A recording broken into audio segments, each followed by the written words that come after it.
솔직히 말씀드릴게요. 저는 이 영상을 만들기 전에 주변 사람들한테 한 가지 질문을 했어요. 지금 스스로 중산층이라고 생각해?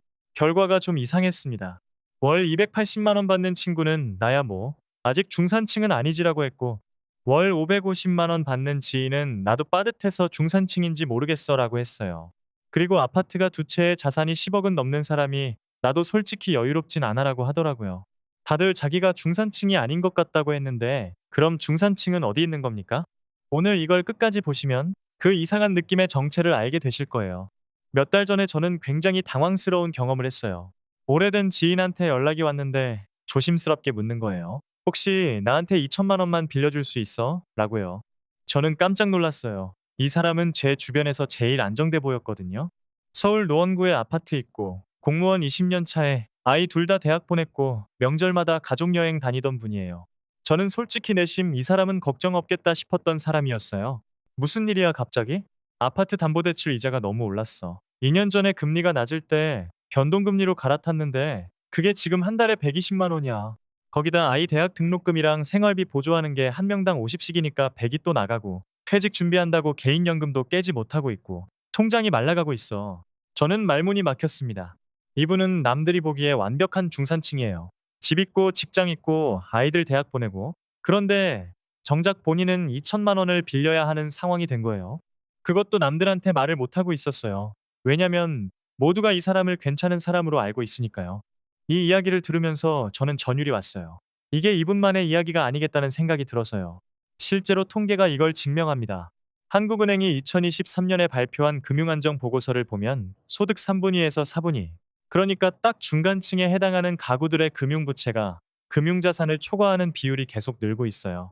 쉽게 말하면 집은 있는데 현금이 없고 월급은 들어오는데 대출 이자로 나가는 가구들이 중산층 한가운데서 급격하게 늘어나고 있다는 겁니다. 더 섬뜩한 표현이 있어요.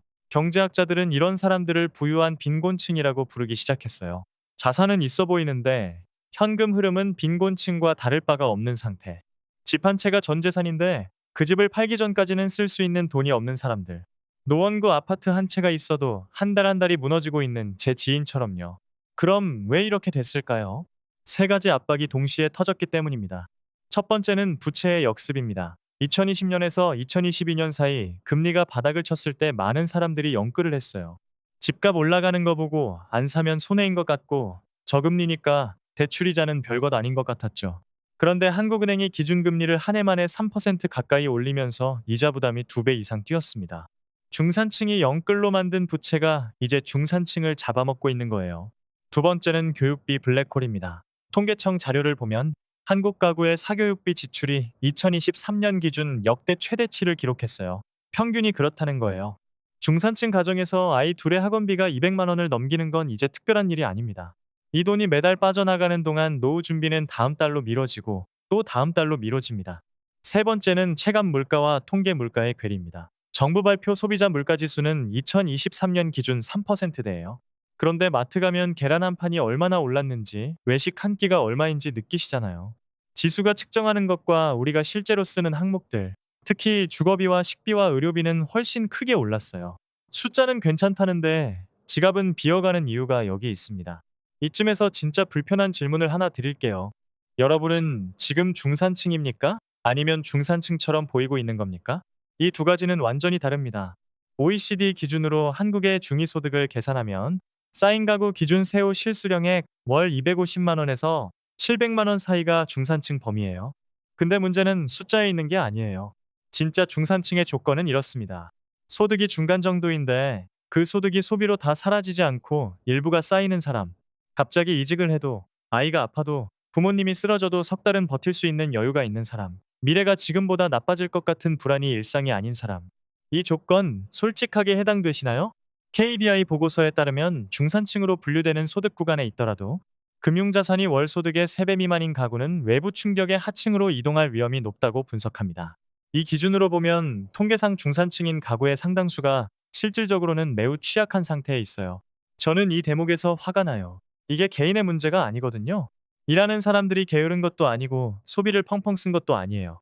그냥 집을 사려면 빚을 져야 하고 아이를 키우려면 학원비를 써야 하고 먹고 살려면 오른 물가를 감당해야 하는 구조 속에서 열심히 산 결과가 겨우 제자리거나 오히려 뒷걸음이 된 거예요.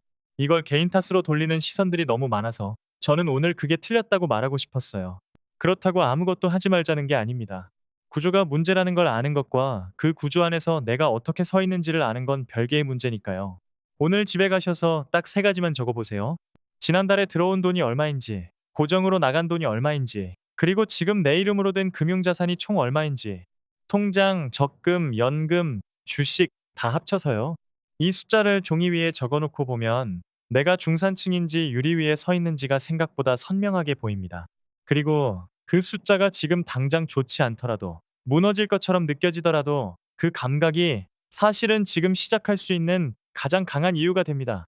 불안을 직면한 사람이 불안을 모르는 사람보다 언제나 더 단단해지거든요. 제 지인 2천만 원 빌리러 전화했던 그분은요.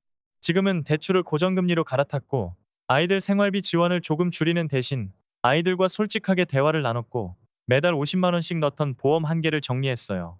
극적인 변화가 아니에요. 근데 그분 말이 숫자를 처음으로 직면했을 때가 제일 힘들었다고 했어요. 그러고 나서는 오히려 덜 무서워졌다고요.